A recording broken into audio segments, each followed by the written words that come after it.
Good morning, everyone. Texas and beyond. It's already week number 8 of the year, which is pretty awesome. And also, it is flying by. Any gratitude, any shout outs, any announcements that you need to make? Kevin Vorbeck, yes, sir. Yeah, so kind of an announcement. We are officially 60 days out from the winners event. It's April 26th. We are now in February 26th. So, in the spirit of that, a handful of myself and a handful of other place partners are doing a mini sprint challenge before the event. So, we're going to do another 5,000 dials and 30 open houses before the event in Anaheim. And anybody is welcome to join that. So, I will put my number in the chat once I get over to where I'm not driving, and just shoot me a text if you want in. We're going to start a group text. We're going to be accountable and we're going to knock it out. I love it. That's very cool. One more thing. When is Valencia coming to San Antonio to teach Converted Live? The 27th.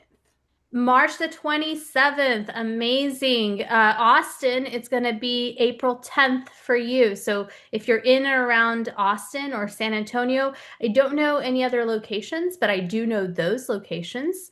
Fill me in if there's other locations. Deldy, going to you. Yeah, so I have to shout out two people. One, Carissa, for becoming a homeowner. And it was not an easy transaction. And it's very different. Everyone knows being on the other side of it, representing yourself, but super proud for her persistence, resilience, just always being prepared. There was so many lessons learned. And she woke up today as a homeowner. So it's really exciting. And thanks, Christine, for helping us through. Happy birthday to you also yesterday. We celebrate you every day, but I just had to say, without Christine, this also probably would not have been possible. It was definitely a team effort. So that's what I just wanted to share. I love that. Congratulations, ladies. That is awesome. I love, love, love that. All right. Exciting stuff. I'm going to go ahead and make our guy over here a co-host, and I'm going to go ahead and give him the spotlight because we've got some good stuff to talk about. I want to start with the story though. Um, it was probably, gosh, it was during COVID, right, Jason? Maybe 2020, 2021. We were on vacation. Gosh, yeah, pretty much. That's what it looked like for everybody else except us, apparently. Um, I don't know if it was Tahoe or if we were at the beach, in Florida. And so we're having this family vacation with, I don't know, 5, 6 families within the place organization. Most people are, just having their morning coffee. I'm not even sure. I was barely waking up, probably. Uh, and Jason just takes out his headset and just starts making expired seller calls. And I'm personally in shock because I'm not an expired girl. But this guy is just making expired sales calls. So I guess to start everything off, Jason, what drives someone to make expired calls on vacation? What is it for you, bud? Well, usually, when I first started in the industry, the reason why I made expired phone calls and FISBO phone calls, which is what I did that day in Tahoe, was because I was broke. I mean, I had no center of influence, 17 people in my sphere. And, like I didn't have a choice. And I had a coach from day one that's like, you need to call those. And that has just always resonated me. I saw early success with that because I just did it 20 or 30 times every single day. Expireds, FISBOs. We had a massive amount of expireds back in 2013 when I entered the industry. And that just carried with me. Real estate's a business where it can be, there's really no limit. But really the limit is here. And so I've just always had something here that, I always attached, Adelina, that to an income or certain quality of lifestyle that my family and I could enjoy. I love that. I love that. I've always thought you've had a really great work ethic. And I know you well enough to know that that work ethic didn't just start on its own. You've gone Yeah. through some stuff. Yeah. And so you've been really open. If you follow this guy Jason Baker from Montana, if you followed him at all, you know some of his story. And so I just want to take it back for everyone. Yeah. Battle with addiction. Let's start there. Yeah. 2001-ish. Tell us a little bit Yeah. about what was happening in your world. Yeah, so I'd recently moved to Montana 4 years before that. Yeah, I was a cocaine addict from 2001 to 2009. And I'll preface it with this. Like, the lies about being skinny, when you're an addict are untrue. I was 311 pounds, so I mean, that's just a myth just for anybody that's thinking about doing it, and I don't recommend. So 2001, I was at a party in Whitefish, Montana. For whatever reason, I was hammered. Like I was just partying, man. I was chasing the world. That's what I was doing. I was lonely. I was always a leader, but I was lonely, and I found my tribe. Wrong tribe. But from '01 to '09, I was awake basically from Wednesday or Thursday to Sunday or Monday, massive quantities. I don't do anything halfway in my life, that's for sure. And it's one of those things where it brought me down to such a level. It's hard to talk about because you feel so ashamed. You feel fear, you fear doubt, and you're just listening to everybody tell you what you are. And it was a really hard time, right? But the blessing that came from that Adelina through that 8 years of hell, which is what it was that I was saved in 2008.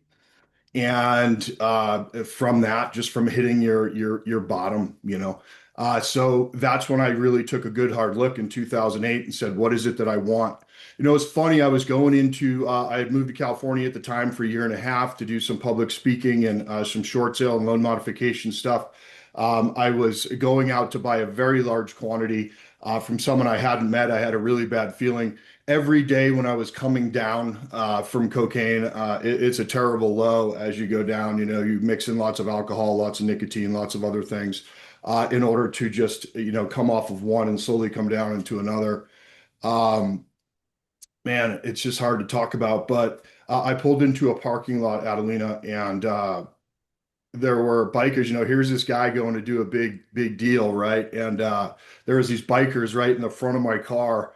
Meanwhile, remember, every day I was praying, Lord, just help me out of this, help me out of this. And I pull in there and there's these bikers, and I'm like, one of them's gonna run over, the cokehead judging the bikers that are right in the front of my car. Like, I mean, imagine the hypocrisy in that thought in that moment.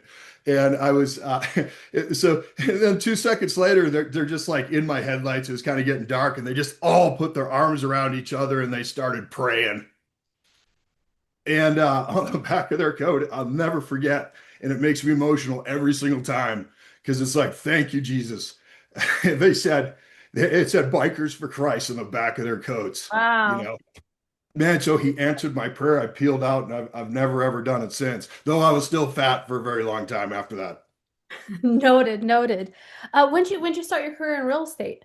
Yeah, I started it, and so really that was kind of the start. Although I didn't know it was a start. I was immersed down there in the. My first clients were real estate agents losing their houses, right? So those were the ones that we did the show tip for. They were the best clients.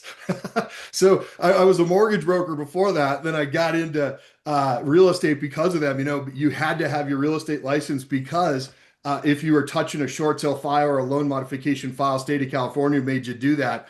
And so just as a byproduct of that, and I was just constantly giving seminars at Association of Realtors around California and inside of real estate offices. So that got me in. But when I moved back to Montana, we were able to establish a fairly decent business there. And our goal, Sarah and I's goal, was to get back up to Montana. So praise God, in 2010, we came back to Montana, left a year and a half before that, and moved into the Bitterroot Valley where we have our ranch today. So that was my start. It was 2013, really selling homes in Montana. How'd that first year go? Was it all sunshine and rainbows? Someone said something to me a while back. They said, it was actually Amber on my team that I was so blessed to get from Gail.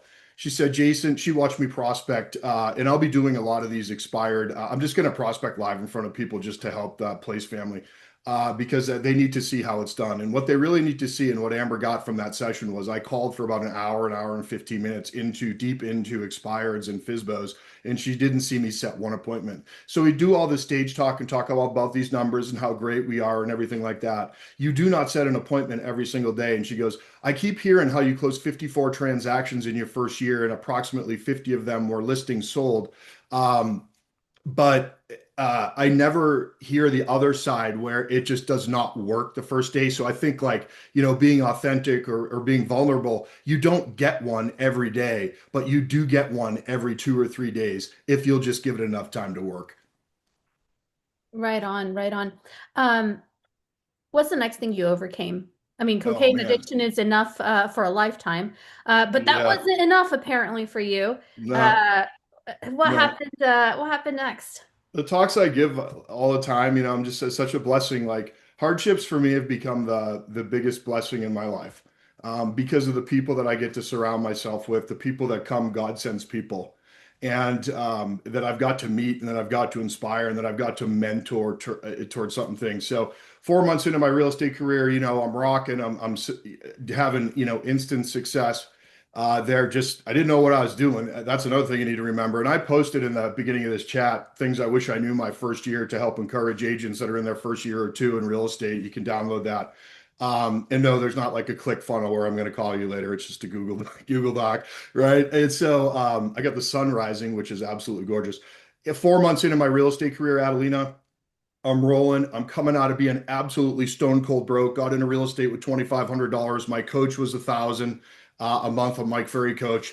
From day one, 4 months in, I was doing a wounded veteran hunting program and just trying to give back. As soon as I got a little tiny bit of money in my bank account, it was like kind of like my tithing there, because we were yet to find a church, and my tithing was donating my time to wounded veterans. So on one of those hunts. I was not with some veterans, I will say at the time, because they understand what happens downrange and other people don't. But I shot a duck, and I went out to get it. It was negative 31 degrees. And as I was coming back, I was just on the other side of a small creek, 10 yards from the two other guys I was hunting with at the time, who I was doing a fundraiser hunt with to help fund the program. And about 100 ducks landed into the slough in between me and them, and they both raised up and started shooting. And all I remember really about that was I got hit at 10 yards with a 3-inch Magnum shotgun from, it just sliced open the top of my head, my face, broke bones in my face, all sliced the side of my head, everything. It was, and all I heard was bones cracking. That's only thing I remember hearing. And then I was out. Instantly knocked out, fell down, woke up, fell down, woke up, didn't understand what happened at the time. When I would come to, finally they figured out what happened, and I figured out what happened, and I couldn't see. There was just blood everywhere. I just remember crawling to them. I was just trying to get to them so they could get me somewhere. They're freaking out. And it was a pretty tough time. I guess somewhere in there, I called my wife and I said, Sarah, I've been shot really badly. I don't think I'm going to make it. Um, I don't think I'm going to make it. But anyway, all I could just say was I just need to get to them so they could do something. They called Life Flight, or called the ambulance. Ambulance said they were sending Life Flight. It was too cold for the helicopter. Ambulance couldn't get in where I was because I was in a river bottom. So they just had to drag me across the creek, throw me in their truck. And the problem was, is I just kept fainting. It'd be just because of all the swelling in my head and everywhere. And that was like that for 3 or 4 hours. They finally got me into the emergency room where they hooked me up to every single thing. Of course, they couldn't do an MRI because I had metal in my body. Um, so they determined that there was just a lot of swelling inside there or whatever, and they just needed to life flight me. So they had to bring a jet. So they brought a jet from wherever, and I just basically woke up in my hometown of Missoula. Kind of an expensive ride, but I got back there, and that was an interesting 2 years of that because I was just recently off addiction, and I was recently, and they pump you full of every single kind of painkiller and every single kind of nerve thing, and it just all sorts of medics. I said I just don't want to be an addict again. Don't give me anything with opioids or anything like that. But the big thing was, after 3 or 4 days where I'm finally sitting on my couch, I'm trying to save my eye because I'm blind in my left eye now, but praise God, I got to keep it. Um, I was 4 days after that. My real estate coach, Ira from Mike Ferry, called me and said I had called and got a medical leave because I didn't think I was going to have a commission for a while. And he just said, Jason, I don't really give a shit if you're on medical leave or not. You're not on medical leave with me, and your life is not on medical leave, and your business is not on medical leave, and you cannot tell yourself that it is. You will. This is where the people come. You will make 5 contacts a day, and you will text me. Back then, you had a phone like a laptop. Back then, you will text me every day that you spoke to 5 expireds or FSBOs when you are done doing that. And there is no fucking excuses. None. You will call 5, and that is it. And I set 7 listing appointments in between December 7th when I was shot, 2013, and in the 1st of January. I was not supposed to get off my right side for very close to 3 to 4 weeks or whatever it was, I forget. About 2.5 weeks in, I'm going absolutely stir crazy because I have high energy even at 4 a.m. And even when I was like, look like the Stay Puft Marshmallow Man. But anyways, I was just I went on a listing appointment after 2. I had to set this appointment and hold the appointment for 2 or 3 weeks, which is difficult, and that they, praise God, they waited on me, and I went there and I took 7. I did take 7 listings between, I think, the end of January or the first week, or the end of December and the first week of January. And I mean, if he wouldn't have done that, I would have just sat around feeling sorry for myself, because at that time, and especially for the 2 years after that, I did not want to be on the earth. I didn't want to kill myself, but I did not want Were to you be here. depressed? Yeah, it was. Yeah. So it ended up that I had severe PTSD because I thought I was dying for that amount of time. And then it was just a constant struggle for a few years after that because of the injury. Obviously, you have to learn how to drive again. You have to learn how, you know what I mean. But I did look twice as good to myself as I ever did because I could see half as much. So, so that was good. I looked way skinnier. Everyone listening in, I mean, I guess you could take it one of both ways. The people in the chat are saying what a blessing, and I know we're human. There's other people that are thinking, God, what an asshole of a coach. Yeah. I mean, you're Yeah. you're down and out, and Yeah. he's forcing you to do something. And what would have happened? I mean, like, what would have happened to your family financially if you had just quit for a couple years and been on Yeah. medical leave? Yeah, did you have kids Um, back then, or what? Yeah, I did. So I had a 6 month old daughter, Cassie, whom and then my son Ethan was 3. And like after I got done feeling sorry for myself, which I did, if I'm honest, I started to ask myself, what are they seeing? And remember, the person who confronts you the most and tries to hold you accountable the most is the person who loves you the most. They love you the most because if they didn't care about you, they would never say anything to you. So don't like confuse accountability with cruelty ever. It's love in a different form. It's love. It's realizing they realize what you are before you do. They realize what you're capable of before you do. And it's one of the things, obviously, in team leadership that we struggle with every day, if we're honest. Yeah. Man. Yeah. For 99.9% of people, that would have been enough for a lifetime. We've had Yeah. addiction, and we've had being shot in the face. Yeah. Uh, March 2024. Yeah. But wait, there's more. What Yeah, happened? there is. Yeah. So March 2024, we were in Costa Rica, or it was February, but and I was going over a speed bump in a golf cart, and my wife started screaming. Now, she was the worst backseat driver anyway, so I thought it was like any good dad. I was trying to throw my kids off the back of the golf cart that we were in, going over a speed bump. And golf carts, let's be honest, don't really go that fast. And my wife started to scream bloody murder, Sarah.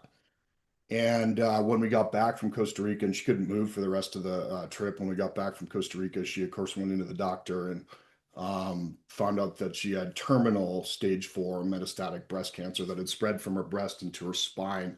And then we came to find out her liver, which obviously is what did that. A year later, February 8th of 2025. Um, she died in our arms, and man, it was absolutely brutal to watch what she went through. Like I'm not crying because I'm sad.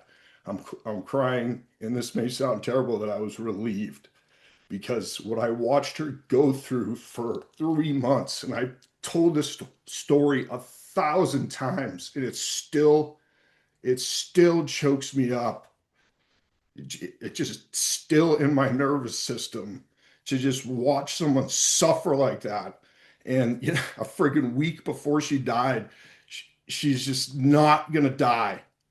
She's just not. That's just what she was saying, and we're praying and we're praying and we're praying and we're praying and we're praying like the whole time for the whole year. And she's out showing property. She can't even walk. She's in a wheelchair. She'll lift herself out of the car. She's in one of them fancy cranes, get herself in, bump herself up to the curb. This one house had a step like that. She had to just give them the lock, call and get a lockbox code so her buyers could go in there. This was in the end of January, and so we that last day, she hospice, she was out of it in not really, but she was, and she was in hospice, and or the hospice had to come and just kind of medicate her, and obviously that was the end. We had to call Cassie home from her friend's house. We were just trying to keep the kids occupied so they weren't hearing these screams, for that long.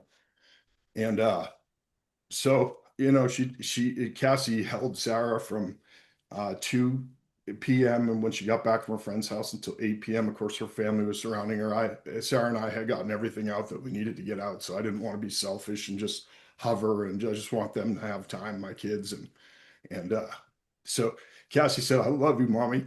I love you, mommy. I love you, mommy." Every second for the whole entire time, dude. I don't think she took a breath. Mm. And she did not want Sarah to die, and Sarah did not want to die, but she did at 8:58 on February 8th. And man, so but the good news was, right, so as she was saved, we were of faith. The moment that she died was actually the very most peaceful thing I've ever witnessed in my entire life, when I felt and heard her last breath. Um, so, you know, so right there, you're just at a crossroads, right? You're just at a crossroads. And so right there, I mean, obviously, a million thoughts are going through your head. And of course, we just lost Kelly, and with our Brivity team, VA team. So please pray for her husband. I know exactly what he's going through. And I've reached out to him, but it's just one of those things where it's like, dude, guys, we have these crossroads in our life, and sometimes they're every single minute, and sometimes they're every single hour, and there's sometimes where I don't want to pick up the phone. Sometimes it's like I just want to not have the schedule, and I just want freedom, and I just want all this stuff. Like literally every minute of life is a crossroads. You're either going forward or you're going backwards. There's no plodding along. So at that moment, I just decided I'm going to get healthy. A few days before that, I started on a health journey. I'm down 50 pounds. I actually went from having a keg to having a six pack, which is good. I never thought I'd see the day. It was on my vision board forever, and people are like, "Why do you have a picture of a half naked dude on your vision board?" Like, hey, just settle down someday. And I've not eaten a meal off my plan since February 3rd, because there's two things I can control: what goes in here and what goes in here. That's it. And then I wanted to be my best self for my kids. I consider really one thing right now, or sometimes two, but number one is, what are my children seeing? That could be, if you do not have children, that could be, what are the people around me that I influence seeing? That is the only thing that matters. And so that Friday, and I know we're getting short on time, after I go, I got to get the kids. We're just sitting around there, just stunned, for the first 5 days. You're just like, holy shit, like I have to figure out how to write a check. You know what I mean? I mean, there was a magical sock fairy, for 22 years in my house, and but man, praise God, we went Friday to Fairmont Hot Springs, where actually a year basically to the day I got to speak about a very elongated version of what we're doing now, in front of a crowd of 100 people to inspire them. But that Friday, I asked my kids two questions. We were just sitting there, and I'm like, I'm constantly seeing them. I'm waiting for the creep of Sarah's death still a year later to come. You know, that evil, those voices, those things that just we did that we get those attacks. But she said, I said to my kids, "Come here," and they were in the living room of the suite, and I said, "Look at me." I said, "How are you?" And they said, we're incredible, Dad. We're glad she's not suffering anymore." And I broke down. So it took me a few minutes. And then after that, I said to them, "Are you mad at Jesus for not answering your prayers?" And they said, "No, Mom's in heaven. The prayers have been answered." So he's a promise keeper. Yeah. So I'll leave you with that. Man, Yeah. I think about all this, and I know as hard of a year as that absolutely was, I mean, it crushes Yeah. your heart to hear it, let alone live it. Then you want go on and you continue. You're a leader of people. Yeah. Your children continue, they're flourishing. Yeah. Um, I, I think we need to give enough time to talk about business, and I'd love to invite you back if you're available next week or the week after or whenever. Absolutely. Yeah. I'm Okay. around. Yeah. Okay. Well, Uh-huh. Jason and I are going to get together because I want to be able to give enough time to the transition to business, Yep. because you have sold 800 homes personally, probably about 1,600 team transactions together. You did 54 units in your first 12 months. Um, and so, just for everyone listening, because I don't want to take up everybody's time the rest of the day, but on the next call, I want to talk about what did Jason do differently his first year. I want to talk about his philosophy on real estate. I want to talk about his ideal daily schedule. I want to talk about what are agents doing right now in a tough market? What should we be doing? Um, I just want to talk through some depth in the business, and we won't be able to do that in 5 minutes. Right. If that's okay with everybody. Yep. Whatever you posted initially in the chat, because everybody's on now, could you repost that link? Yeah. That'd be Absolutely. awesome. Yep. Guys, we're gonna have Jason back. I just want to like listen. All of us have a version of this. Now, it's a spectrum. Some of it is going to be, a little bit smaller. Some of it could be even greater, right? I love what Jason said. We're always at a crossroads. You're at a crossroads. Um, I think when I've heard you speak before, Jason, and if you want to leave us with this, everyone's suffering. Yeah. Most Yep. don't talk about it. No. No. Your testimony is not for you. It is not for you. It is for the people in your world, the people that are up in it right now. Like Kelly's husband, for example. He's in it. I've been through it. That's for him. My addictions, I've been able to send people to rehab. I've been able to mentor them. I've been able to tell them that the only way through is through, but you got to get through and you just have to keep going. It's like I tell people all the time, I'm like, we were sitting in the emergency room. They told Sarah, "You have 2 more days to live." Right at the end, she was trying to get another chemo. 2 more days to live. And the funny thing is, she looked over and she goes, "You better not sleep with anyone for the next 2 days." I think what she meant is, "Don't replace me really soon." I said, "What about on Monday?" If she could have got up, she would have killed me. But anyways, I will say I've honored our marriage since. So, but the fact of the matter is, but I do have to get out in the world again because I am at a crossroads, and I do deserve that kind of happiness. But let me leave you with this: if you were told that you had 2 days to live, 2 days, that you were going to be dead in 2 days, like she was. This was on a Thursday, and she did die on a Saturday, so that was true. First person that told her the truth through the journey. How important would the things that you're worried about right now actually be? What would you do differently if you had 2 days to live? What would you do differently? Every single person says that they would die for you. Oh, if there's a gunman, but would you eat better? Would you stop drinking alcohol? Would you stop doing drugs? Would you stop avoiding every single thing that's compounding in your life? What would you do to live for those people who see you? And that is the question that I answer every single day before, right when I wake up. I answer that. And then what are they seeing? And we had our bet, we were up 20% in real estate this year, in a year I should have freaking hid. And we were. And that's it was the best year ever. And I actually worked 50 more days than I did last year because the duck season was terrible. But the fact of the matter is, it's a crossroad and it's a choice every single minute, right? So I'm just going to leave you with that. And I know we're way over. No, you're great. You're great. I know there's a lot of takeaways from this call. We can call it resilience. We can call it discipline. You can call it whatever you want. But what I don't want you to do, if you're listening or if you listen to this recording, is just take this as an emotional rah-rah. Because what you've done, Jason, is you've built a business that can withstand anything. And we're going to talk about that next week or the week, whenever you're available. I'm going to get you on the schedule because we'll talk into tactical. I wanted everyone to hear this because we don't hear enough of the bad stuff, right? Yeah. The stuff that happened to us. Some of it's self-inflicted, right? Like, and some of it does happen to us. That is real life. And yet we also have other responsibilities that must go on. And this is the one industry, man, that allows us to keep going.